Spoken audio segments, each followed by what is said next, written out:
हम बड़गांव ओपी थाना क्षेत्र यानी जमालपुर थाना का जो ओपी है बड़गांव, उसी थाना क्षेत्र के अंतर्गत इस वक्त हम नदय गांव में हैं। विगत कई दिनों से आज नदय गांव का एक मामला चल रहा है, जिसमें मंदिर के पुजारी के साथ और जो मारपीट हुआ, उस मारपीट के बीच अब जो है मामला कुछ ज़्यादा ही तूल पकड़ने लगा है और मामला अब जिला लेवल तक पहुंच गया है।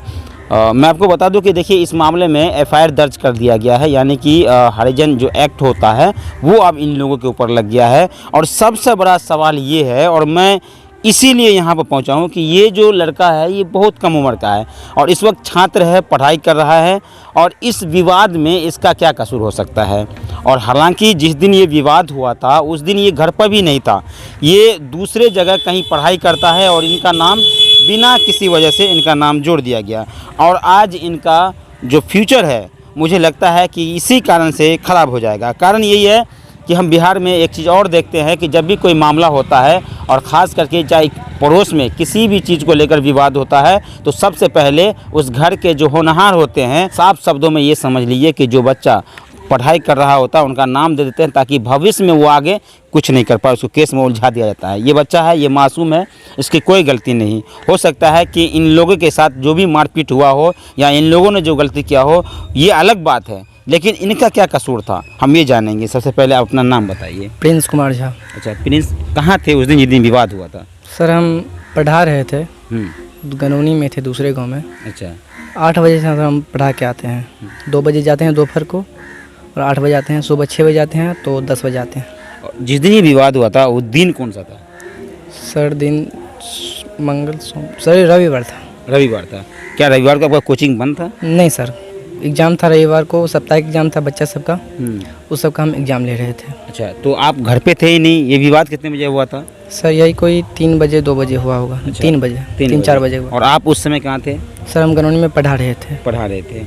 अब आपके ऊपर भी एफआईआर दर्ज कर दिया गया है, यानी उस प्राथमिकी में आपका भी नाम जोड़ दिया गया है। अब आप क्या चाहेंगे? यही चाहेंगे सर किसी तरह हमारा नाम उसमें से हटा दिया जाए, क्योंकि केस कोई भी क्लेम हो उसके बाद एक स्टूडेंट का लाइफ चौपट हो जाता है, ख़राब हो जाता है। हम यही चाहेंगे कि किसी तरह हमारा नाम उसमें से हटा दिया जाए ताकि हम आगे कुछ अपने लिए, देश के लिए, गांव के लिए कुछ कर सकें। आखिर एक सवाल और है कि इस बच्चे का क्या गलती था?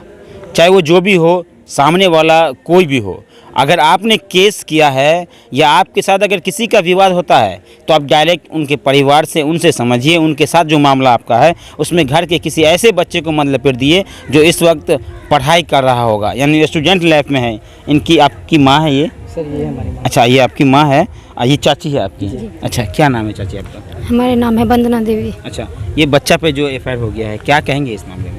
इस मामले में यही कहेंगे कि सर से रिक्वेस्टिंग करेंगे कि इनका नाम छांट दिया जाए। अच्छा, आप लोग का भी नाम केस में आ गया है? हाँ, हम लोगों को नहीं है, लेडीज़ का नहीं है, लेकिन जेंट्स का है, चारों भैयारी का। 5वां में मेरा प्रिंस कुमार है। अच्छा, क्या हुआ था उस दिन विवाद हुआ था, बताएंगे थोड़ा?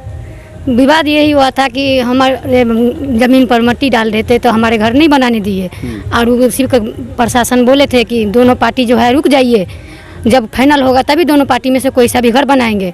तो हम पार्टी रुक गए थे, वो लोग नहीं रुके, कानून को भी उठा के फेंक दिए और एलिवेस्टर चढ़ाने लगे। हमारे घर के लोग गए वहाँ पे कहने के लिए कि एलिवेस्टर मत चढ़ाओ, प्रशासन रोक के गए हैं। इसी बात पे इन लोगों ने मार करना शुरू कर दिया। पुजारी बाबा अभी कहाँ हैं? पुजारी बाबा गांव से भागे हुए हैं। देखिए, जो मंदिर के पुजारी थे जिनके ऊपर एफआईआर दर्ज किया गया है, प्राथमिकी दर्ज हुई है और मामला को लेकर के छोटा सा विवाद है और उसको बहुत बड़ा बना दिया गया है। आज दोनों पंडित घर छोड़कर फरार है। क्या नाम है आपका? सुनीता देवी। अच्छा, सबसे पहले ये बताइए सुनीता जी, पुजारी क्यों भागे हुए हैं, क्या कारण? केस कर दिया है ये लोग जबरदस्ती, झूठ मूठ के। हम लोग उसमें, हमारा कोई गलती नहीं है, ना हमारा पति का कोई गलती है। हम लोग तो उसको बचाने में, बसाने में लगे हुए हैं। ज़मीन दे दिया, हम लोग तो मना किए इसको ज़मीन मत दो, क्योंकि हरिजन है, छोटे लोग को ज़मीन देना अच्छी बात नहीं होती है, लेकिन गाँव समाज बोले जो नहीं दे दो, इसको ज़मीन नहीं है बसने के लिए, इसको बसा दो आप लोग। जो मामला आपके साथ हुआ है, आने वाले भविष्य में कोई भी किसी को ज़मीन भी बसने के लिए नहीं देगा? नहीं देगा। अब कैसे देगा? लोगों से विश्वास उठता जा रहा है। विश्वास उठ गया ना। आप ही देख लीजिए, जब उसको हम ज़मीन 2 रुपये का चीज़ 1 रुपये में दे दिए। 15 दूर जिसको सलिया देवी को हम दिए हैं, वो 30 दूर पकड़ के बैठी है और पकड़ के बैठी भी है और ज़्यादा भी और मांग रही है। और ज़्यादा नहीं दोगे तो हम हरिजन हैं, तुम्हारे बच्चे को फंसा देंगे, तुम्हारे देखिए बेटी को फंसा हरिजन एक्ट एक ऐसा हथियार बन गया है लोगों का कि अगर छोटा सा भी विवाद होगा, कुछ भी होगा तो सीधे आपके ऊपर हरिजन एक्ट लगा देंगे और इसी के आगे सभी लोग विवश हो जाते हैं और जो बड़े लोग हैं वो विवश हो जाते हैं। गाली भी वो लोग देते हैं, हम जवाब नहीं देते हैं, इसलिए जो ये हम पर हरिजन है, ये छोट लोग है। बड़ा बाबू भी हमसे बोले जो आप लोग बड़े लोग हो, ब्राह्मण हो, तो इससे मुंह मत लगाओ, एक दूसरे को दे के ही शांत हो जाओ। हम देने के लिए भी तैयार हो गए, एक दूर दूर रह गया सर तब न दे देंगे, एक कट्ठा का सवाल है। अच्छा, तो अभी आप लोग डर के साए में जी रहे हैं? डर के साया में जी रहे हैं। रात को पुलिस हैरान करती है, दिन को ये लोग सर रात को हम बहुत परेशान हो जाते हैं। इस बच्चे को हम कर्जा उठा कर पढ़ाए हुए हैं, इसका जिंदगी बर्बाद करने में ये लोग लगा हुआ है। कहता है इसको आगे नहीं पढ़ने देंगे, कैसे हम जिएंगे? हम इसीलिए सबसे सहारा मांग रहे हैं, जिस बच्चे को कैसे करके बचा दीजिए आप लोग। ये लोग तो हरिजन है, ईटा फोड़ कर खा लेता है, बेलदारी भी कर लेता है।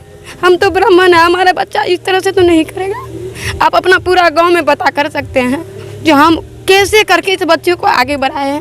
और हमारा बच्चा भी परेशान है, मेहनत कर रहा है। जहाँ पे हमारा बच्चा कोचिंग चलाता है वहाँ से भी आप जवाब ले सकते हैं, उस टाइम हमारा बच्चा वहीं पे था। हमारा पति लोग भी घर पे उस टाइम नहीं थे, बाद में आए। तब तक तो वो लोग सब अपने आप बड़ा बाबू के सामने में, एक बात तो ये देख लीजिए जो बड़ा बाबू के सामने में वो हरिजन बोल रही थी औरत, ऐसे हमारा ज़मीन ये नहीं देगा ज़बरदस्ती फालतू, तो हम अपना सर खुद फाड़ लेंगे। पुलिस वाला खड़ा हुआ था? पुलिस खड़ा हुआ था। एक बैद्यनाथ चौधरी है, गनौनी का है, उनको भी वो भी बोले उनको जो पंचायती करके आप उनका ज़मीन इनका छोड़ दीजिए, आपका जितना केवाला है वो ले करके, और घर में ज़मीन है तो पैसा दे दीजिए इनको। हम लोग उस पर भी तैयार हो गए, कोई बात नहीं, घर काहे तोड़ेगा, पंचायती हुआ कुछ भी हमारा ज़मीन छोड़ दीजिए, हम भी चारों भाई अपना बांट करके घर द्वार बनाएंगे। अच्छा, अब आप लोग क्या चाहते हैं? न्याय चाहते हैं? क्योंकि मामला न्यायालय पहुंच चुका है, थाना तक पहुंच चुका है और दोनों पुजारी घर छोड़कर फरार। देखिए मैं एक बात स्पष्ट कर दूं कि जो मंदिर के पुजारी थे और जिनके साथ ये हरिजन के साथ जो मामला हुआ और हरिजन एक्ट जो लगा, अब ये समझ लीजिए कि ये लोग घर छोड़कर फरार है, बाहर हैं। इस वक्त सावन का महीना चल रहा है, आज दूसरा सोमवारी भी है। दूसरा सोमवारी, हम लोग का दूसरा कोई कमाई भी नहीं है, यही मंदिर का ही कमाई लेकर के हम सब कारोबार करते हैं। पढ़ाई का भी खर्चा देते हैं, 2-4 लोन भी उठा रखे हैं, लोन भी भरते हैं, बच्चों को पढ़ाई लिखाए हैं। पंडित का तो असल कमाई यही होता है। असल कमाई यही होता है। और अभी जो फरार हैं, घर से भागे हुए हैं, ये कह सकते हैं कि पुलिस के डर से, भय से भागे हुए हैं। पुलिस के डर से, भय से भागे हुए हैं। अगर कहीं गांव में समझ इसको पता लगता है गांव में कहीं आया है, चौक पे आया है, तो तुरंत फोन करने लगता है। प्रशासन आपकी मदद नहीं कर रही है? नहीं, इस टाइम अभी नहीं करे। अगर मदद करते तो हमारा ज़मीन का आज से 4 साल की लड़ाई चल रही है। 4 साल पहले जब उसको घर बनाने के लिए हम रोके तो वो बोला जो हम जब घर में निकलेगा ज़मीन तो हम दे देंगे। देखिए पूरे बिहार में एक मामला साफ है और स्पष्ट है, इस बात को समझ लीजिए कि जहां भी ज़मीन का मामला जो भी, चाहे वो अदालत में हो या कोर्ट में हो या थाने पर, जितने भी मामले दर्ज होते हैं सारा मामला ज़मीन से जुड़ा हुआ होता है। और एक ज़मीनी विवाद बिहार में एक ऐसा विवाद बन गया है कि सबसे ज़्यादा न्यायालय में और सबसे ज़्यादा सलाखों के पीछे इस वक्त जो मुजरिम है वो कोई और नहीं, सिर्फ ज़मीन से जुड़ा हुआ मुजरिम, वो जो जेल के अंदर कैद होते हैं। ज़मीन का विवाद इतना बड़ा विवाद बन गया है, सरकार इससे निपटना तो चाह रही है, इसके कोई न्याय नहीं, कोई निराकरण नहीं निकल पा रहा है। ये गरीब परिवार है जो आज न्याय के लिए दर्द बदर की ठोकरें खा रही है, भटक रही है। सिर्फ इनका दोष इतना है कि ये ब्राह्मण जाति से है, बस इनका एक ही दोष है कि ये ब्राह्मण जाति से है, यही इनका सबसे बड़ा दोष है। अगर ये किसी और जाति से होते, हरिजन जाति से होते, महादलित और दलित होते तो शायद आज इनके पास बहुत सारे लोग आगे होते और यहाँ तक कि प्रशासन भी इनकी सुनते। इनकी प्रशासन से भी इसलिए नहीं सुन पा रहे हैं क्योंकि ब्राह्मण के घर में जन्म लिए हैं। क्या ब्राह्मण के घर में जन्म लेना एक पाप है? तो इस पाप का बोझ इन सब अपने सर पे लेकर घूम रहे। देखिए ये मासूम बच्चा, ऐसा क्या कसूर था, क्या गलती था कि आज ये अपने बिना जो गलती नहीं किया उसका भी सज़ा भुगत रहा है। ये खुद एक छात्र है और पढ़ाई भी करता है और बच्चे को शिक्षा भी देता है, लेकिन आज इनके साथ क्या हुआ, इस आवेदन में इसका भी नाम जुड़ गया। नमस्कार, वीडियो अच्छा लगा हो तो ज़्यादा लोगों तक शेयर कीजिए।